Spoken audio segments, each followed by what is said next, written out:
Media మిత్రులందరికీ కూడా ముందుగా నా హృదయపూర్వకమైనటువంటి నమస్కారాలు.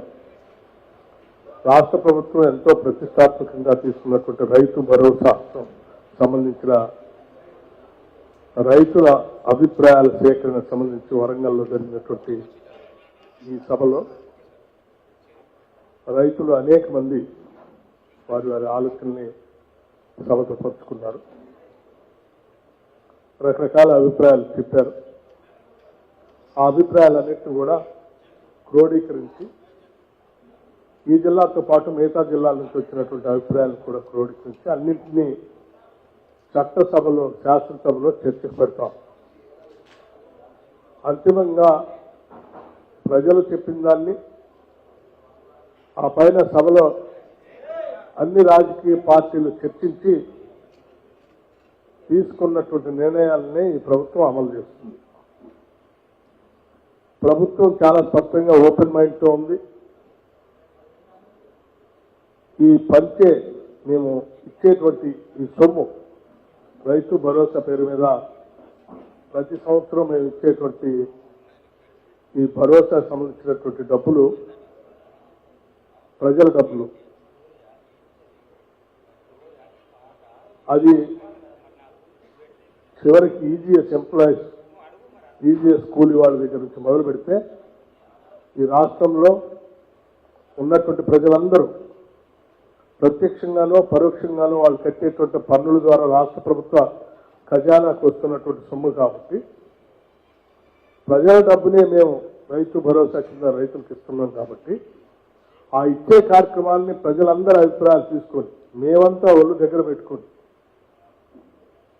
వచ్చేటువంటి ఆదాయాన్ని జాగ్రత్తగా పోగేసి ప్రతి రూపాయిని ఆదా చేసి ఆ పంచే కార్యక్రమాన్ని కూడా ప్రజల అభిప్రాయాలకు అనుగుణంగా పంచాలనేటువంటి ఒక మంచి సంకల్పంతోనే ఈ కార్యక్రమాలు చేపట్టడం జరిగింది. మంత్రిమండలి సమావేశంలో రాష్ట్ర ముఖ్యమంత్రి రేవంత్ రెడ్డి గారు అందరు మంత్రులతో చర్చించిన తర్వాత ఒక ఉపసంఘాన్ని వేసి మంత్రిమండలికి సంబంధించినటువంటి కేబినెట్ సబ్ కమిటీ ద్వారా రాష్ట్ర వ్యాప్తంగా ఉన్నటువంటి అన్ని జిల్లాల పర్యటన చేసి అభిప్రాయాలు తెలుసుకొని వచ్చి సభలో పెట్టి చర్చించి నిర్ణయం చేయాలని ఈ కార్యక్రమాన్ని తీసుకోవటం జరిగింది. ఇందులో మీ అందరూ తెలిసిందే, రాష్ట్ర వ్యాప్తంగా ఉన్నటువంటి వ్యవసాయ అభిమానులు, రైతు సోదరులు అందరూ కూడా ఎదురు చూస్తూ ఉన్నారు. ఏ అభిప్రాయాలు వస్తాయి, ఏం జరుగుతుంది. వాటన్నిటినీ మేము 4 గోడల మధ్యలో చర్చించి నిర్ణయాలు చేయదలుచుకోలేదు. ప్రజల సమక్షంలో వారి అభిప్రాయాలనే అంతిమంగా గవర్నమెంట్ జీవోగా రాబోతుంది. ప్రజల అభిప్రాయమే గవర్నమెంట్ జీవోగా రాబోతుంది. ఇది బహుశా ప్రజాప్రభుత్వంలో మేము తీసుకునేటువంటి ఒక చారిత్రాత్మకమైనటువంటి నిర్ణయంగా అని కూడా నాకు చెప్పడానికి ఎటువంటి సందేహం లేదు. వరంగల్ సంబంధించినటువంటి రైతాంగ సోదరులు, మీడియా మిత్రులందరూ కూడా చక్కగా సహకరించి దీంట్లో వారి అభిప్రాయాలు చెప్పినందుకు వారందరికీ నా హృదయపూర్వకమైనటువంటి ధన్యవాదాలు. Thank you.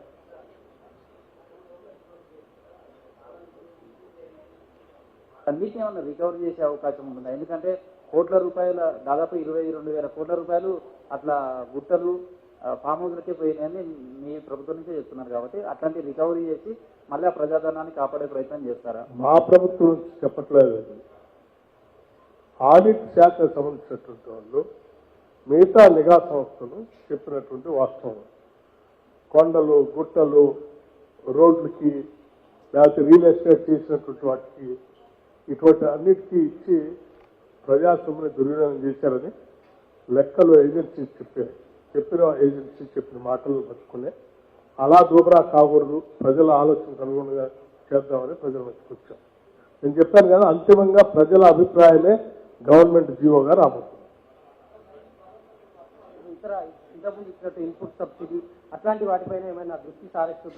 అన్ని విషయాలు సబ్సిడీ ఇవ్వటం అనేది మేము ఆల్రెడీ స్టార్ట్ చేశాం కూడా. మేజర్ గా ఏమొచ్చినాయి సార్? అంటే రైతుల నుంచి ఇప్పటి వరకు మీరు 4 మీరందరూ విని సంవత్సరాలు ఉంటారు. మీ అందరి సమక్షంలో జరిగింది. నేను మళ్ళీ ప్రత్యేకంగా చెప్తే అవి నేను బయాస్ గా చెప్పినట్టుగా ఉంటుంది. అందుకోసం మీడియా మిత్రులు అందరి సమక్షంలోనే ఈ అభిప్రాయ సేకరణ కూడా జరగాలని మీ అందరూ కూర్చోండి. సార్, మీకు తెలిసిన విషయాలు కౌలు రైతులది మీరు ఇచ్చినటువంటి హామీ మీ గతంలో కూడా దానిపైన సందిగ్ధ పరిస్థితులు ఉన్నాయి. అసలు దాని ఒక అందుకోసం కౌలు రైతులకు సంబంధించి కూడా ఏ రకంగా చేస్తే బాగుంటుందని కౌలు రైతుల్ని అడిగాం, రైతులు కూడా అడిగాం. దానికి సంబంధించి రకరకాల భిన్నాభిప్రాయాలు చెప్పారు. అవి కూడా నోట్ చేసుకున్నాం. వాటిని కూడా చర్చ పెట్టి చేస్తాం.